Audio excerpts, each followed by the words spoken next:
नीतीश कुमार क्यों लोकतंत्र के लिए लड़ेंगे? मुझे बताइए, आपकी अपेक्षा क्यों है नीतीश कुमार से? क्या क्या क्या किया नीतीश कुमार ने? ऐसा कौन सा रोल अदा किया नीतीश कुमार ने जिसको आपको लगता है कि वो प्रजातंत्र के रखवाले है? क्या वो स्वयं तानाशाह नहीं है? क्या गुजरात की, क्या बिहार की जनता के साथ मजाक नहीं कर रहे हैं? कभी आरजेडी के साथ, कभी बीजेपी के साथ, कभी आरजेडी के साथ, कभी बीजेपी के साथ। नमस्कार, मैं राहुल यादव, मेरे यूट्यूब चैनल पर आपका स्वागत है। दोस्तों, आज स्टार्टिंग में एक मुश्किल सा सवाल, और मुश्किल सवाल ये है कि क्या आज की तारीख में मोदी और शाह से कहीं ज्यादा नायडू बाबू और नीतीश कुमार, दो नए किंग मेकर इस देश के, क्या वो ज्यादा बड़े खलनायक है लोकतंत्र के? और जिस तरह मोदी के प्रश्नों पर पर्दा डाला जा रहा है, उनके फैसलों पर, क्या ये पर्दा डालकर नीतीश और नायडू बाबू एक विलेन के तौर पर देश के सामने बाहर आ रहे हैं, लोकतंत्र के, डेमोक्रेसी के? अब दोस्तों, सच्चाई ये है कि नीतीश कुमार और नायडू बाबू के रहमो करम पर आज मोदी सरकार बनी हुई है। नीतीश और नायडू बाबू की बैसाखियों पर मोदी सरकार टिकी हुई है। एक कदम मोदी सरकार इन बैसाखियों के बिना आगे नहीं चल सकती। ये हकीकत है, सच्चाई है। और इसीलिए मैं कह रहा हूं कि नीतीश कुमार जो बहुत कुछ कर सकते हैं, नायडू बाबू जो बहुत कुछ कर सकते हैं, एक फोन पर, नीतीश कुमार के एक फोन पर मोदी और शाह आज की तारीख में कोई भी फैसला बदल सकते हैं। एनी डिसीजन, वो चाहे ओम बिरला का फैसला हो। अगर नीतीश कुमार एक बार पटना से फोन कर देते तो हिम्मत नहीं थी, हैसियत नहीं थी, संख्या बल नहीं था कि बिरला जैसे व्यक्ति को सांसद दोबारा स्पीकर की कुर्सी पर बैठा दे। अगर नीतीश ने एक फोन कर दिया होता, अगर इतना सा भी एहतराम नायडू बाबू ने कर दिया होता उस ओम बिरला के लिए, जिसने कहीं ना कहीं जेडीयू को भी निशाना साधा, जिसने 113 सांसद को सस्पेंड कर दिया, एक ऐसा रिकॉर्ड जो देश में अब तक किसी ने नहीं किया, किसी की हिम्मत नहीं हुई। 100 से ज्यादा सांसद सस्पेंड कर दिए, ऐसा कोई स्पीकर अब तक नहीं आया। और वो नायडू बाबू जो कह रहे थे स्टार्टिंग में कि स्पीकर तो हमारा होना चाहिए, स्पीकर मोदी का नहीं होगा, वो नायडू बाबू जिन्होंने चू तक नहीं की ओम बिरला के नाम पर, वो नीतीश कुमार जो बड़ी बड़ी बातें कर रहे थे, जो जयप्रकाश नारायण उनका शिष्य बताते हैं अपने आप को, लोकतंत्र की दुहाई देते हैं। और दोस्तों, सच्चाई ये है कि नीतीश कुमार और नायडू बाबू जैसे किंग मेकर की खामोशी के चलते मोदी और शाह की हिम्मत बढ़ती जा रही है। उनकी हिम्मत इतनी बढ़ गई है कि उन्होंने ओम बिरला को, उस ओम बिरला को जिसके खिलाफ संसद, पूरी जनता खिलाफ है, पूरा धरना प्रदर्शन है विपक्ष का, ऐसे आदमी को कभी भी मोदी दोबारा स्पीकर बनाने की हिम्मत नहीं कर पाते। लेकिन इनकी खामोशी के कारण नीतीश कुमार और नायडू बाबू, इसी खामोशी के चलते पहले दिन शपथ लेने के बाद, स्पीकर की कुर्सी पर बैठने के बाद, ओम बिरला ने धौंस जमाना शुरू कर दिया। दोस्तों, बात यहीं खत्म नहीं होती है, बात यहां से शुरू होती है।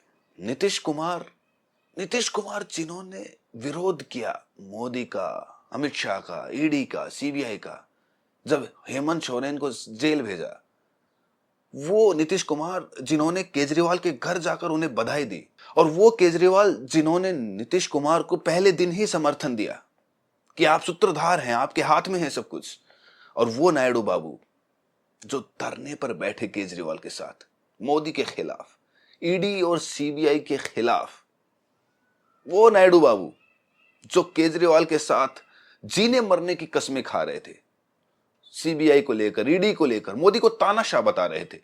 और जब केजरीवाल कह रहे थे कि नायडू बाबू जैसे लोग, लोकतंत्र कहीं ना कहीं सुरक्षित रहेगा जब तक वो हैं, और मोदी और शाह से हम निपट सकते हैं, ये केजरीवाल कह रहे थे नायडू बाबू के साथ खड़े होकर कैमरे पर।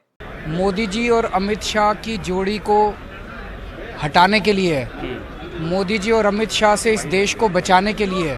सुना आपने केजरीवाल क्या कह रहे हैं? बगल में नायडू बाबू खड़े हुए हैं और केजरीवाल कह रहे हैं कि जिस तरह मोदी और शाह दुरुपयोग कर रहे हैं सत्ता का, सीबीआई का, ईडी का, इनको अब सबक सिखाएंगे। और नायडू बाबू हामी भर रहे हैं, और वही नायडू बाबू आज जो किंग मेकर हैं, और वही केजरीवाल जिन पर मुकदमे दर मुकदमे ठोके जा रहे हैं, ईडी से छुटकारा तो सीबीआई का मुकदमा। इतने मुकदमे ठोके गए हैं कि तबीयत खराब हो गई केजरीवाल की। अपराधी से ज्यादा बदसलूकी केजरीवाल के साथ हो रही है।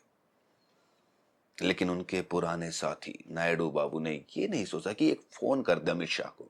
अगर नायडू बाबू आज की तारीख में एक फोन कर देते अमित शाह को तो केजरीवाल को तुरंत राहत मिल जाती। नायडू बाबू ने ऐसा नहीं किया।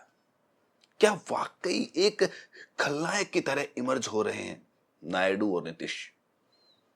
और दोस्तों, अगर आप मोदी जी का संख्या बल देखें लोकसभा में, नीतीश कुमार जिनके 12 सांसद हैं, नायडू बाबू जिनके 16 सांसद हैं, एक झटके में मोदी जी को कुर्सी से उतार सकते हैं ये लोग। इतने ताकतवर हैं ये लोग, इसीलिए इनको किंग मेकर कहा गया है।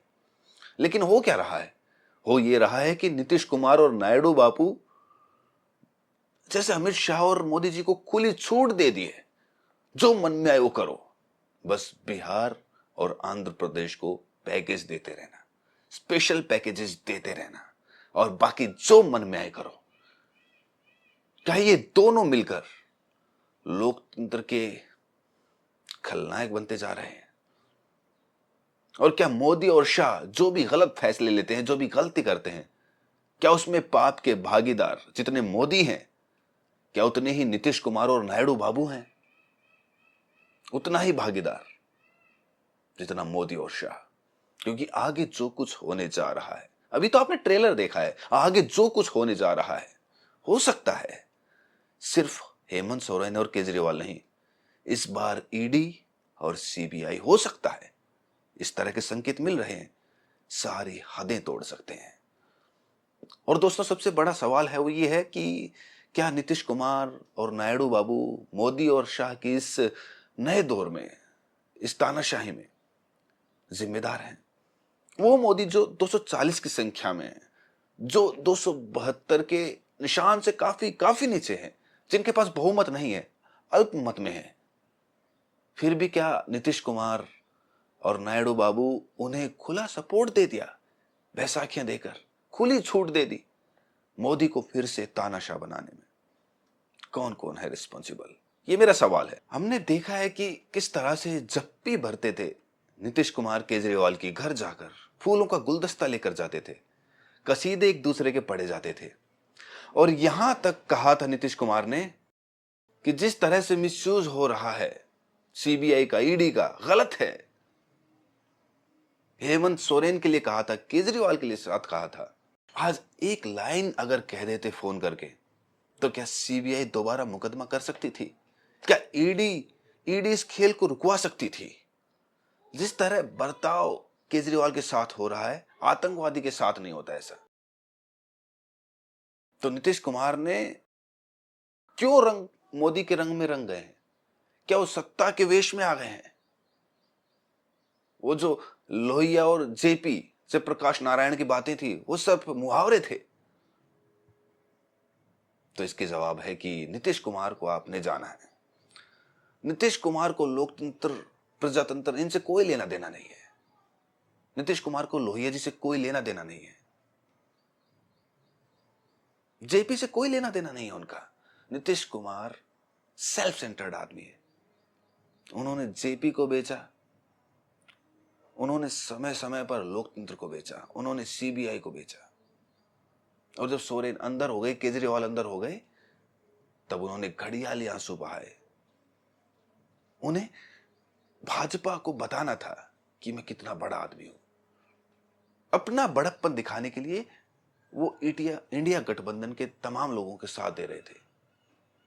नीतीश कुमार जैसा बड़ा अपॉर्चुनिस्ट इस देश में कभी नहीं होगा, ना कभी था। जब उन्होंने यू टर्न लेकर बीजेपी के साथ सरकार बनाई, तभी साबित हो गया था। क्या तब उन्हें पता नहीं था कि नरेंद्र मोदी तानाशाही कर रहे हैं? तब उन्हें पता नहीं था सीबीआई, इनकम टैक्स और तमाम एजेंसियां क्या कर रही हैं? क्या ये तब उन्हें पता नहीं था? मीडिया का गला घोंटा जा रहा है, क्या नीतीश कुमार को पता नहीं था? अच्छी तरह पता था। इसके बाद भी नीतीश कुमार क्यों गए नरेंद्र मोदी के साथ? सवाल तब करना चाहिए था हमें, ये जो आज हम कर रहे हैं।